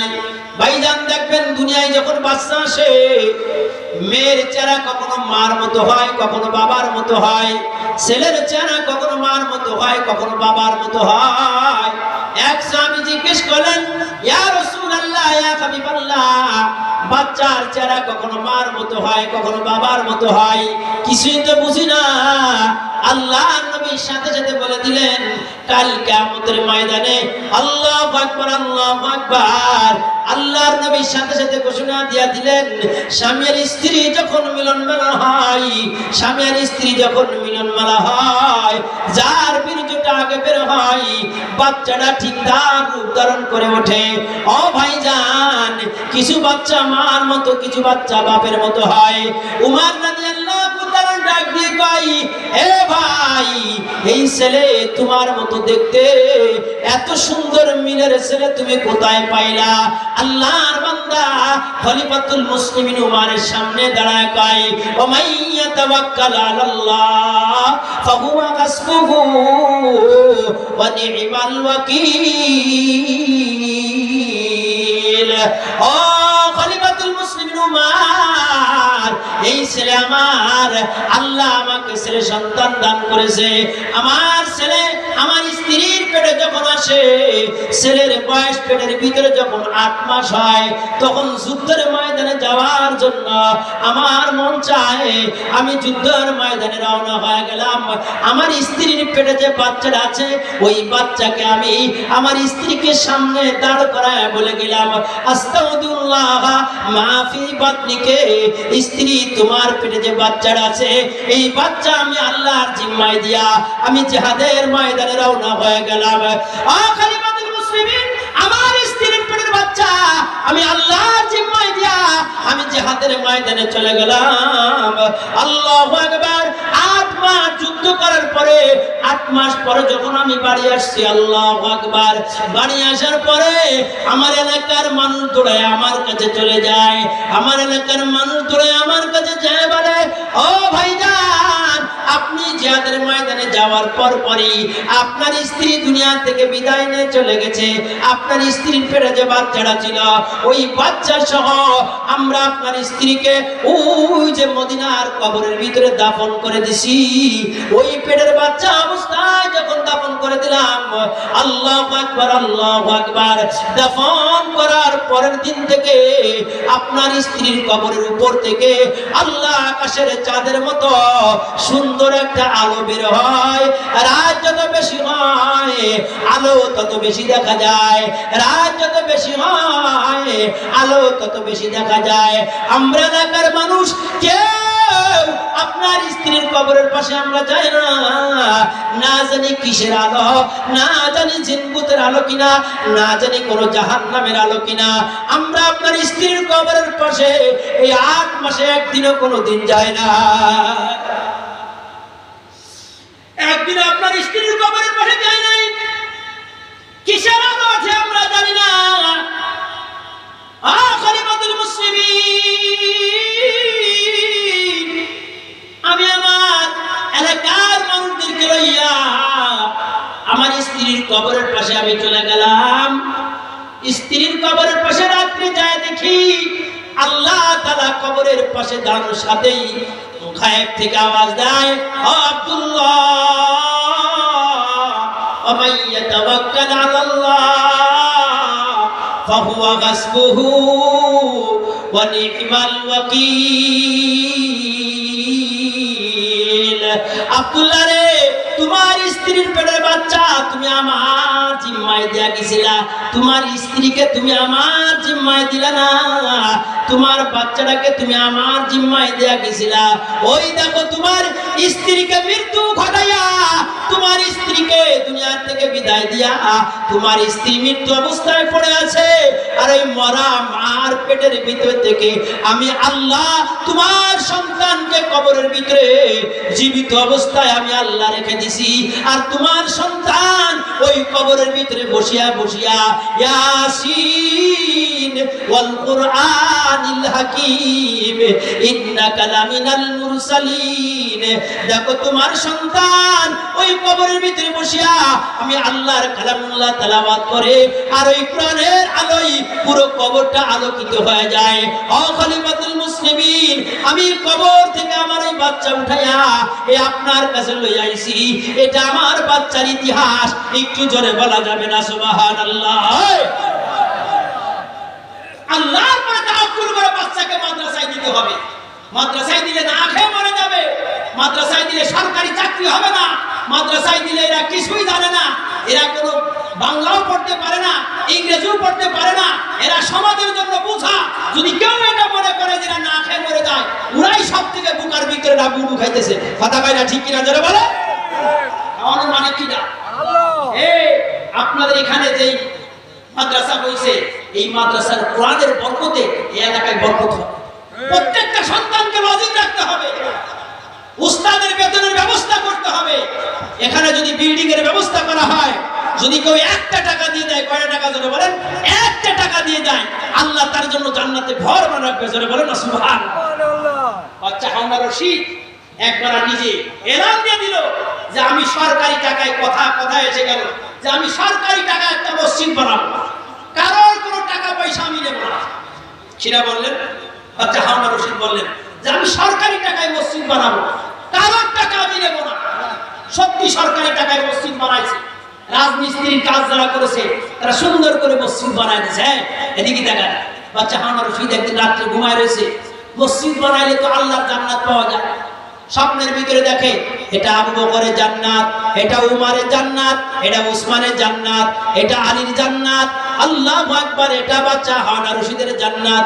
বাচ্চা হাওনা রশিদের জান্নাতের পাশে আর একটা জান্নাত দেখা যায়। বাচ্চা হাওনা রশিদ ডাক দিয়ে কয়, এটা কার জান্নাত? এটা হলো আপনার মসজিদ যেই রাজমিস্ত্রি বানাইছে, ওই রাজমিস্ত্রি জান্নাত। সুবহানাল্লাহ। আপনার মসজিদে রাজমিস্ত্রি বানাইছে, এটা হলো সেই রাজমিস্ত্রি জান্নাত। ওই আমার রাজমিস্ত্রি কি আমল করলো সেই জান্নাতের অধিকার হলো। ঘুম ভেঙে গেছে, সকালবেলায় রাজমিস্ত্রি বাড়ি যা, ভাই তুমি কি আমল করেছো? তোমার জন্য আল্লাহ জান্নাত একটা বরাদ্দ করে রাখছে। ভাই ভাইজান, আমি তেমন কোনো আমল করি নাই, আমি একটা আমল করেছি। আমি যখন আপনার মসজিদ বানাইতাম, আপনি তো কারোর টাকা পয়সা গ্রহণ করতেন না, আপনি কারোর টাকা পয়সা নিতেন না। আমার বাড়ি পাথরের কুচি ছিল, রাত 1টার সময় এলাকার সমস্ত মানুষ যখন ঘুমায় যাইত, আপনি যখন ঘুমায় যাইতেন, আমার বাড়ির কিছু পাথর আপনার এই বানানো মসজিদের সাথে আমি মিলাই দিলাম। আল্লাহ তাআলা হয়তো আমার এই পাথরে মিলাই দেওয়ার কারণে আল্লাহর দরবারে আমার আমল কবুল হয়েছে, যার জন্য আল্লাহ আমার জন্য একটা মসজিদ, আল্লাহ আমার জন্য একটা জান্নাতে ঘর বানায় রাখছে। একটু জোরে বলা যাবে না সুবহানাল্লাহ? এই জালসার পর্দার মা গো, ও আমার মা গো, যারা আজকে বয়ান শোনার জন্য আসছে, পর্দার মা, স্বামীরে বুঝাইতে হবে, স্বামী জালসায় মাদ্রাসা হয়ে গেছে, এখানে মাদ্রাসা হয়ে গেছে, বছরে 1000 টাকা দিতে হবে, বছরে 2000 টাকা দিতে হবে। পর্দার মা গো আমার, স্বামীকে বুঝাইয়া নিজের ছেলেটাকে মাদ্রাসায় দিতে হবে, নিজের মেয়েটাকে মাদ্রাসায় দিতে হবে। এই দুনিয়ায় সারা জীবন থাকা যাবে না। নিজের ছেলে যদি জানাজা নামাজ পড়ায়, নিজের ছেলে যদি কবরের পাশে যায়, রাব্বিরহামহুমা কামা রাব্বায়ানি সগীরা, সন্তান যদি বাপের কবরের পাশে যায়, রাব্বিরহামহুমা কামা রাব্বায়ানি সগীরা, ওরে দুনিয়ার মানুষ চক্ষুটা বন্ধ করে দেখো, যেই সন্তান হাফেজ হয়, যে সন্তান আলেম হয়, ওই সন্তানই বাপ মার খেদমত করে। এ জামানায় বাপ মার খেদমত নাই, এ জামানায় বাপ মার ভাত রান্নার লোক নাই, এ জামানায় স্ত্রী বিবাহ করে আনি, এ জামানায় বউ ঘরে আনি, যখনই বউটারে ঘরে লই আসি তার পরের দিন থেকে আলাদা হয়ে যায়। মারেও খাবার রাঁধতে দেওয়ার মানুষ নাই, বাবারেও খাবার রাঁধতে দেওয়ার মানুষ নাই। আরে সন্তান যদি হাফেজ আলেম হয়, ওই সন্তানের ভিতরে দিনের বুঝ যদি থাকে, আল্লাহু আকবার, ওই সন্তান কোনদিন বাপ মারে ফেলে দিতে পারে না। ও জালসার জওয়ান কলিজার টুকরা, আমি মহিবুল্লাহর কাছে তোর দুই পা আগাই দে, আমি তোর দুই পাও ধরে চুমা খায় বলে যাই, জীবনে বাপ মার সাথে নাফরমানি করবি না, বাপ মারে কোনোদিন গালিগালাজ দিবি না, বাপ মারে কোনোদিন বেইজ্জতি করবি না, বাপ মারে কখনো গলা ধরে ঘর থেকে নামায়া দিবি না, স্ত্রীর কথা অনুযায়ী বাপ মারে বেশি কথা বলবা না, বাপ মার দিকে চোখ রাঙা করে তাকাবা না। আমার আল্লাহর হাবিব বলে, আমার আল্লাহ নিজে বলে, ওয়ালা তাকুল্লাহুমা উফিন, বাপ মারে কখনো তুমি উফ শব্দও ব্যবহার করবা না, খবরদার উফ শব্দ ব্যবহার করবা না। আব্দুল্লাহ ইবনে মুবারক রাহমাতুল্লাহি আলাইহি, ও জালসার জওয়ান কলিজার টুকরা, কয় টাকার মালিক হইছো? তোমার আব্বা সালাম দিলে তুমি আব্বার সালামের উত্তর দিলে না, তোমার মা তোমারে ডাকে তুমি তোমার মার ডাকে সাড়া দিলে না, তোমার মার গ্যাসের ঔষধ লাগবে, তোমার মার গ্যাসের বড়ি লাগবে, তোমার মার পাউডার লাগবে, তোমার মার ঘরে ফ্যান নাই, তোমার মার ঘরে কয়েল নাই, তোমার মার আনতে পারে না। ও জবান কলিজার টুকরা, তুমি তোমার মার খেদমত করলে না, জান্নাতের ফেরানো কোনোদিন পাইবা না।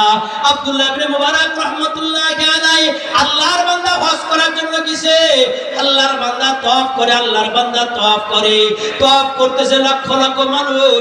আব্দুল্লাহ ইবনে মুবারক রাহমাতুল্লাহি আলাইহি তওয়াফ করে, দেখে তওয়াফের মাঝখানে এক জওয়ান মাথায় একটা ঝুড়ি লইয়া তওয়াফ করে, মাথায় একটা ঝুড়ি লইয়া তওয়াফ করে। আব্দুল্লাহ ইবনে মুবারক রাহমাতুল্লাহি আলাইহি ডাক দিয়ে কয়, এ জওয়ান, তোমার এই ঝুড়ির ভিতরে কি তরমুজ আছে নাই? তোমার এই ঝুড়ির ভিতরে কি আলু আছে নাই? তোমার এই ঝুড়ির ভিতরে কি পেয়ারা আছে নাই? তুমি এইগুলোকে নিচে নামায়া তুমি তওয়াফ করতে পারো না? এই মক্কা মদিনায় তওয়াফ করার সময় তোমার সম্পদ তো কেউ চুরি করবে না, তুমি এইগুলো নামায়া তুমি একটু তওয়াফ করো। ও জবান কলিজার টুকরা, ওই জবান তওয়াফের শেষে আব্দুল্লাহ ইবনে মুবারককে ডাক দিয়ে কয়, ও আব্দুল্লাহ ইবনে মুবারক, আমার এই ঝুড়ির ভিতরে কোনো তরমুজ নাই, আমার এই ঝুড়ির ভিতরে কোনো পেয়ারা নাই, আমার এই ঝুড়ির ভিতরে কোনো আলু নাই, আমার এই ঝুড়ির ভিতরে তাকায় দেখো, আমার এই ঝুড়ির ভিতরে আমি যখন হজ করার জন্য রওনা হয়, আমার বৃদ্ধা মা আমার ডাক দিয়ে কয়, সন্তান, এর আগ থেকে তুমি হজ করার জন্য যাইবা, তুমি আমার একটু নিয়ে চলো। আমি আমার বৃদ্ধা মাকে রাখতে পারি নাই, আমি আমার বৃদ্ধা মাকে ঝুড়ির ভিতরে মাথায় উঠাইয়া 7টা চক্কর দিয়া প্রত্যেক তওয়াফে আমি আমার মাকে মাথায় করে তওয়াফ করি। আল্লাহু আকবার। কই তুমি তোমার মাকে কত বছর ধরে মাথায় লয়ে খানায় কাবা তওয়াফ করো? কই আমার মাকে আমি এই 10 বছর আল্লাহকে রাজি খুশি করার জন্য আমি তওয়াফ করতেছি। একটু জোরে বলা যাবে না সুবহানাল্লাহ? আমরা আমাদের কাছে বাপ মা সব থেকে বেশি হয়ে গেছে, আমাদের কাছে বাপ মা সব থেকে বেশি হয়ে গেছে। বাপ মারে খাইতে দিতে চায় না। যেই ঘরে বাপ মার খানা নাই, ওই ঘরে কোনো বরকত নাই। আল্লাহ তাআলা মুসা আলাইহিস সালামকে বলতো, মুসা, তোমার সাথে জান্নাতে কে থাকবে তুমি কি জানো? এদিকে তাকান। আল্লাহ মুসাকে বলছে, মুসা, তোমার সাথে জান্নাতে কে থাকবে তুমি কি জানো? মুসা আলাইহিস সালাম বলছেন, আল্লাহু আ'লাম বিমুরাদিহি, আল্লাহই ভালো জানেন, আমি ভালো জানি না। মুসা আলাইহিস সালামকে আল্লাহ বলছে, মুসা, তোমার এলাকায় গোশত কাটে একটা কসাই আছে, ওই কসাই তোমার সাথে আমার জান্নাতে থাকবে। একটু জোরে বলা যাবে না সুবহানাল্লাহ? কসাই আমার সাথে আমার জান্নাতে থাকবে, গোশত কাটে, ওর কি এত আমল আছে আমার সাথে জান্নাতে থাকবে? মুসা আলাইহিস সালাম রাতে বাড়ি চলে গেছে, যাই কসাইয়ের বাড়ি গেছে, কসাইয়ের বাড়ি পায় না। কোথায় আছে? কয় বাজারে আছে। ওরে কয় শোনাচ্ছান, বাপরে বলে হুকো টান, মারে বলে কুটি মুড়ি। বউরে কয় শোনাচ্ছান, মারে বলে কুটি মুড়ি, বাপরে বলে হুকো টান। জালসার ভাইজান,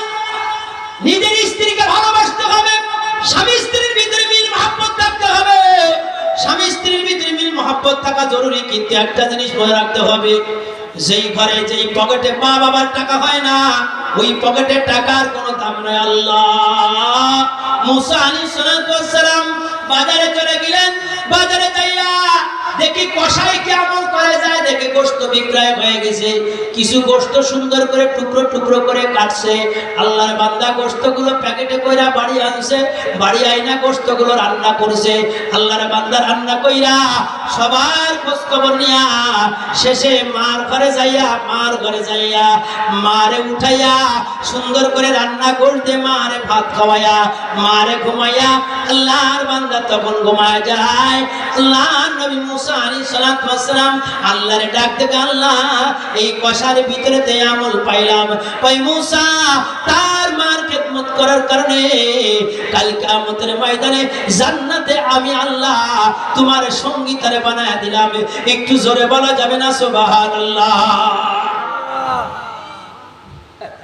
আমরা শাশুড়ি আইছে, বউ ডাইন পাশে বসা, কষ্ট আছে না আপনাদের? এই শাশুড়ি আইছে, বউ ডাইন পাশে বসা, জানো জিজ্ঞেস করতেছি শাশুড়ি কি খায়? ডাবের পানি খায়, গ্লুকোজ খায়, না কোনটা খায়? গ্লুকোজ খায় না ডাবের পানি খায়? তো বউ ডাইন পাশে কয়ে দেয় দুয়োটা খায়। কি খায় জোরে কান? দুয়োটা খায়। কিন্তু মা যে পড়ে রয়েছে গরমেতে, মা ডাবের পানি খায় না গ্লুকোজ খায়, এই 10 বছরের মধ্যে জব্বার কোনোদিন জিজ্ঞেস করো না, কথা কয় না, ঠিক কিনা জোরে বলো? বউ বললে আজকে যদি বউ মেরে যায় এখনই মোবাইল করে সাইড দেবো, একসাথে পাবো, কথা কয় না, ঠিক কিনা জোরে বলো? বাপ মা হারাই গেলে বাপ মা পাওয়া যায় না, মা হারাই গেলে বাবা পাওয়া যায় না। আমি মহিবুল্লাহ বাপ হারাই ফেলেছি, আমি জানি মাহফিল ছেড়ে বাড়ি গেলে যত রাত হোক বাপে দাঁড়ায় তাহাজ্জুদের নামাজ পড়ে আমাদের জন্য দোয়া করতো।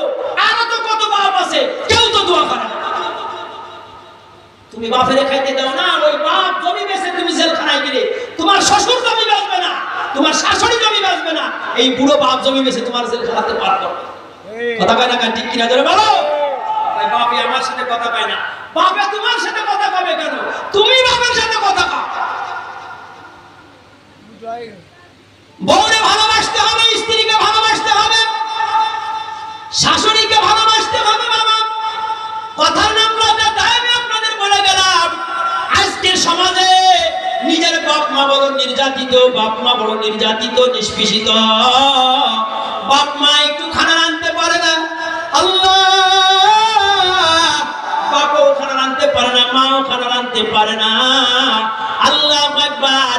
এই পর্দার মা যারা বিটার বউ হইছ, আমি মহিবুল্লাহ তোমাদের একটা ওয়াজ শোনা যাই, ও আমার পর্দার মা একটু কান্না খাড়া করে রাখো, আগামীকাল তোমাদের আর পাবো না, আগামীকাল মনিরামপুরে আরেক জায়গায় যেন কোথায় মাহফিল আছে মা তো, ও মা যারা বিটার বউ হইছ, আমি মহিবুল্লাহ তোমাদের বলে যাই, শ্বশুর শাশুড়ির দিকে খেয়াল রাখতে হবে, শ্বশুরের পান কেটে দিতে হবে, শ্বশুরের গোসলের পানি সুন্দর করে দিতে হবে, শ্বশুরের ওযুর পানি দিতে হবে, শ্বশুরের চর্মনার ব্যাগটা গুছায় দিতে হবে, শ্বশুরের তবলিগের ব্যাগটা গুছায় দিতে হবে। শ্বশুর যখন বাজার থেকে বাড়ি আসবে, আল্লাহ আমরা আগের জামানায় দেখছি শ্বশুর যখন বাজার থেকে বাড়ি আসতো, বিটার বউ সুন্দর করে লইয়া চেয়ার লইয়া যায় হাত পাকা দিয়া শ্বশুরে বাতাস দিত, আবার ঠান্ডা পানি লইয়া শ্বশুরকে পান করাইত।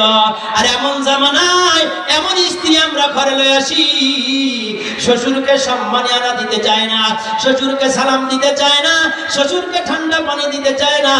শ্বশুরের জমি জমা যদি না থাকে, শ্বশুরের যদি কোনো টাকা না থাকে, শ্বশুরের যদি কোনো ইনকাম না থাকে, ওই শ্বশুরকে কোনো মূল্যায়ন করতে চায় না। ও মা, তুমি একদিন শাশুড়ি হবা, তুমি তোমার শাশুড়ির খেদমত করবা। গতকালকে এক জায়গায় শাশুড়িরে বিটার বউতি এত জোরে বাড়িতেছে, লাঠি ভেঙে গুঁড়ো গুঁড়ো হয়ে গেছে। গতকালকের ঘটনা, আমাদের বাগার পাড়ার ঘটনা। শাশুড়িরে বিটার বউতি বাড়ি দিছে, লাঠি ভেঙে গুঁড়ো গুঁড়ো হয়ে গেছে। এরপরে রাত্রে সন্তান আসিয়া আবার মাকে গরম দেয়, স্ত্রীর কথা শুনে মাকে গরম দেয়, এর মতো কপাল পোড়ার হতভাগার কিছুই নাই। এই জন্য খবরদার, শাশুড়িকে কখনো ভগাভগি করা যাবে না। রাসূলুল্লাহ সাল্লাল্লাহু আলাইহি ওয়াসাল্লাম পৃথিবীর ভিতরে দুনিয়ায় আসার সময় রাসূলুল্লাহ দুনিয়ায় আসছেন, কিছুদিন মার বাবা পাইছে, এরপর রাসূলুল্লাহ মার বাবা পায় নাই। এই জন্য আল্লাহ নিজে বলেন, ফাম্মাল ইয়াতীম ফালা তাকহার ওয়া আম্মাস সাইলা ফালা তানহার। খবরদার খবরদার, এতিমদেরকে গলা ধাক্কা ধরে ফেরায় দেওয়া যাবে না। জালজার মাইদান, এই মাদ্রাসার এতিম ছাত্র যদি তোমার ঘরের দরজায় মুষ্টি চাউল আদায় করার জন্য যায়, মাসিক চাউল আদায় করার জন্য যায়, লজিং এ খাবার খাওয়ার জন্য যায়, ও সোনার মানুষগুলা, কখনো বেশি কথা কয়ে ঘরের দরজা বন্ধ করে দেওয়া যাবে না। ওই ঘরের দরজা বন্ধ করো না।